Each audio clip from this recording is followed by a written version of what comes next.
In the previous video, we created a very simple web client. Now we will deploy our front end to CloudFront.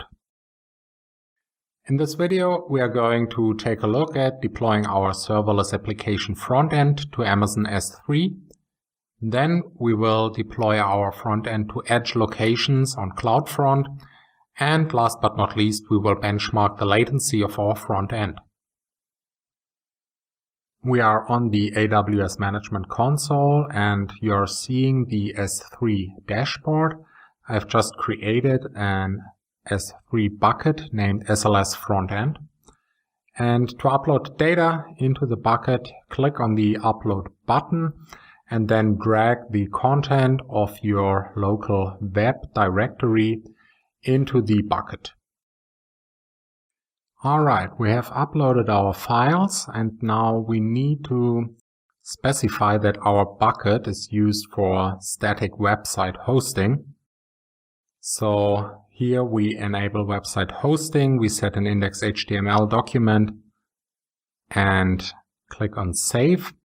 And moreover, we need to give some permissions so that other users are able to access our website and that it will be accessible from the internet.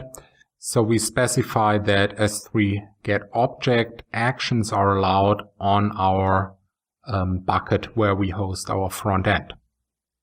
Click on Save. And now we'll click on the endpoint to check out if it's working.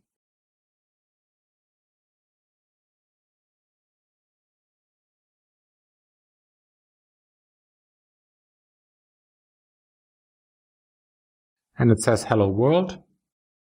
And the website says Hello World. Let's take a look at the developer console.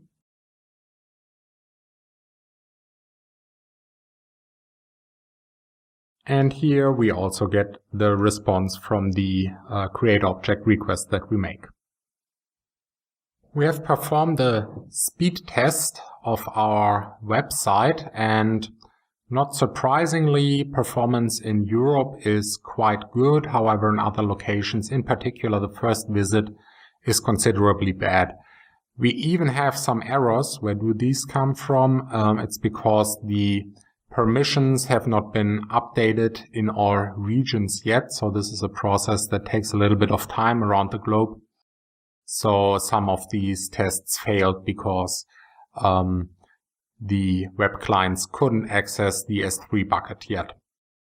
You can also see that the repeated visit is considerably faster, but still it's not a really desirable situation right now. Let's see what we can do to improve that.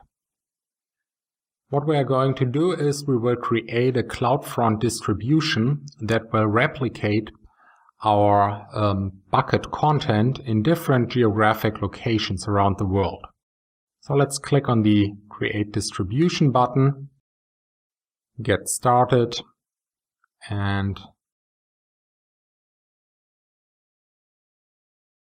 we select the bucket where we have hosted our web client.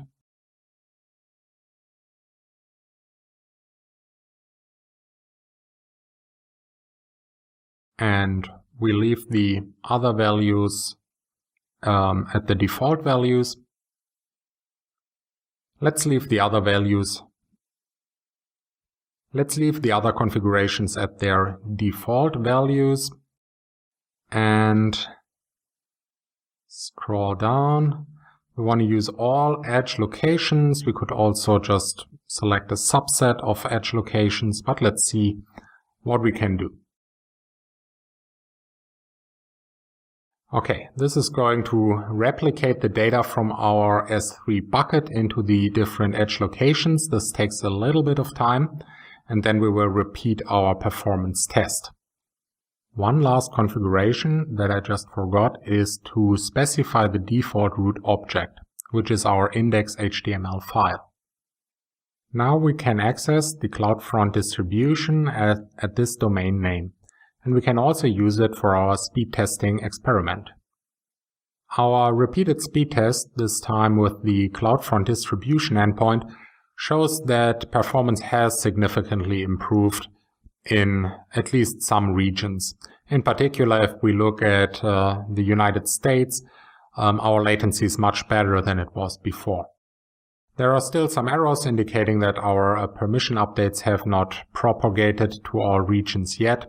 And there are some regions where we have really long latencies, so we would need further investigations to find out why that is the case, or maybe give our CloudFront distribution a little bit more time to replicate around the world. In this section, we built our first serverless application.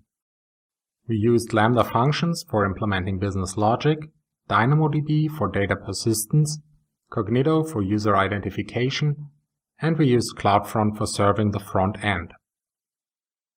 In the next volume, you will learn how to program Lambda using other programming languages, in particular Java, Python, and C#.